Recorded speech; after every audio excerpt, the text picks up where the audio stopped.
Hey everyone, Davey Mooney here at the University of North Texas, where I run the jazz guitar program. Benedetto artist. I've got a book from Mel Bay called Personalizing Jazz Vocabulary, and my new Sunnyside Records CD, Live at National Sawdust. It's in the first round of the Grammy ballot for Best Jazz Instrumental Album. Check it out.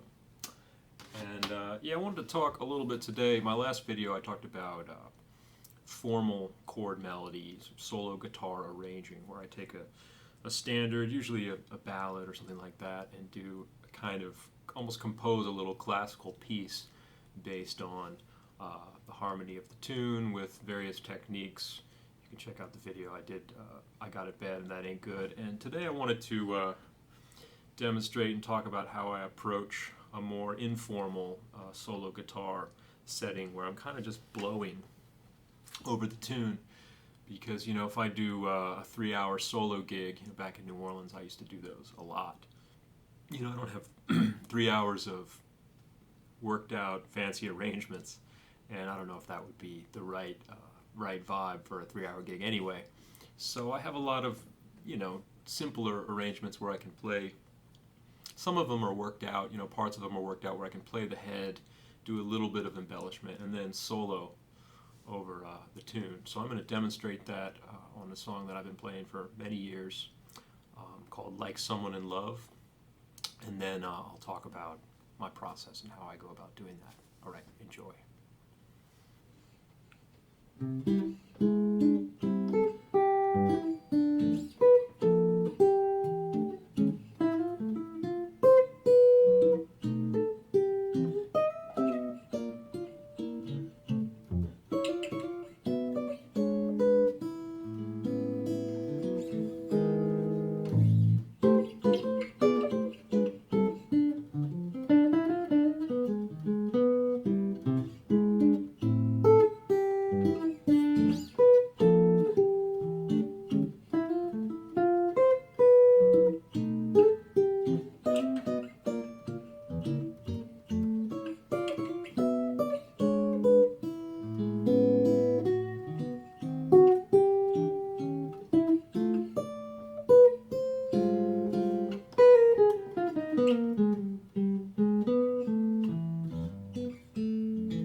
right, there you go. Like Someone in Love. It's a great tune. Jimmy Van Heusen.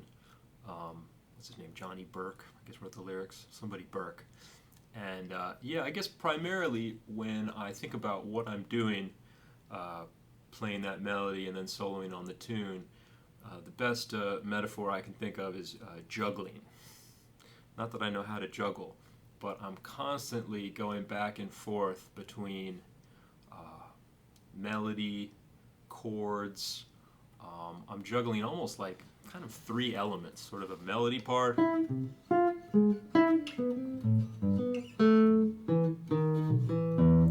a bass part, and a little middle line.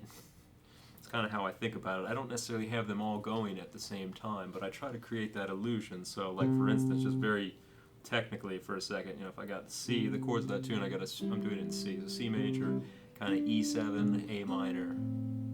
So I might go.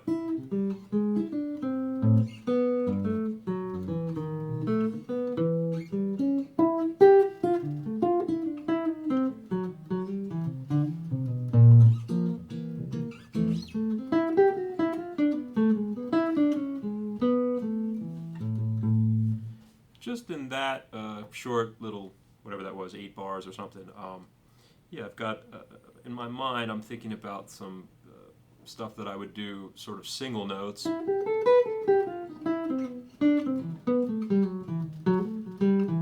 thinking about what the bass would be doing, theoretically, kind of C, E, A, then it goes down, A over G, A minor over G, F sharp minor 7 flat 5, B7, E minor.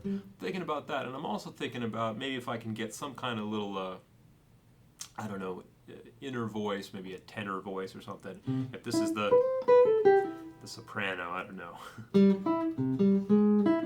Some kind of guide tone line that can help me get the sound of the harmony without feeling like I have to always be playing bass, melody, and harmony at the same time, because just the mechanics of the guitar, I would say it's impossible, although then you hear somebody like Lenny Breau actually do it, but it's very challenging to keep all those things going at the same time.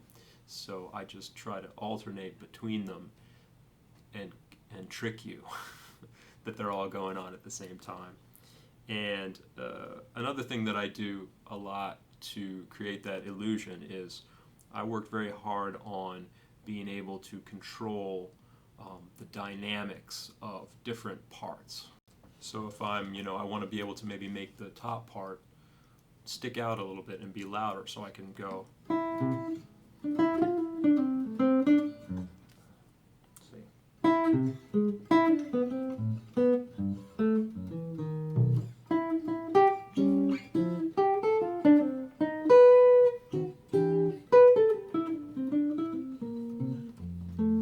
When I hit those bass notes and hit the chordal part, I try not to hit them as loud as the top part, and articulate them. Try to articulate them a bit quieter. And I think again, I'm imagining that I'm sort of a pianist, and I've got my right hand, and the left is just little stabs, the way you would comp on piano. You wouldn't want the left hand necessarily to overpower what your right hand is doing.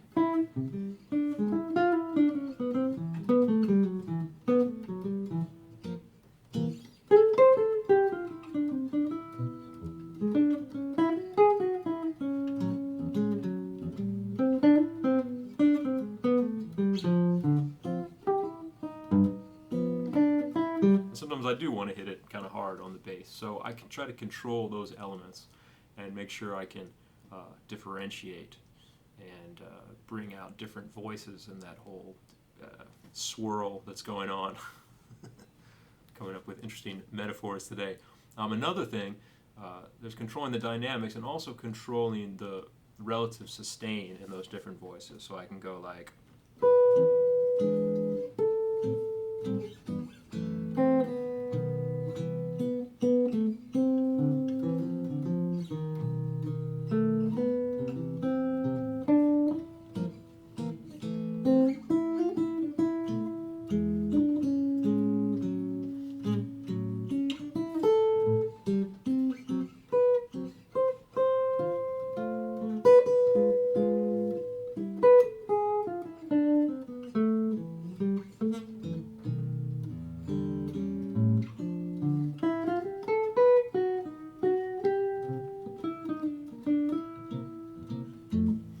and makes it sound like there's two things going on, or again, it creates like a pianistic effect.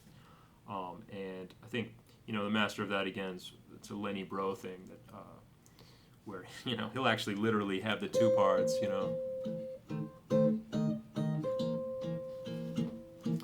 but I kind of go back and forth between the lower part, the accompaniment, and the solo part, and mix them up. But being able to sustain the top line and have the chords going on and more staccato underneath, or vice versa, although I think usually I tend to make the top part more legato.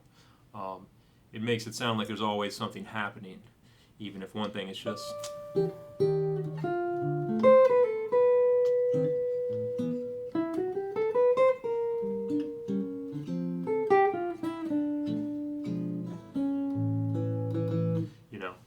and a lot of that too has to do with the fingering, and it's not systematic, but I try to always set up the fingers on the top line in this part that I'm improvising so that I can get something going on the bottom.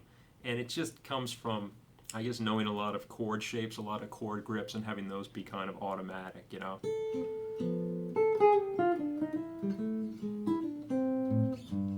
And if I have to switch real quick, I just, I try to do it quick enough so that you can't really tell, even though I let it go for a second. And that's kind of basically it. I'm just juggling between all those elements, and sometimes I'll play everything together. Sometimes it'll actually be a chordal thing.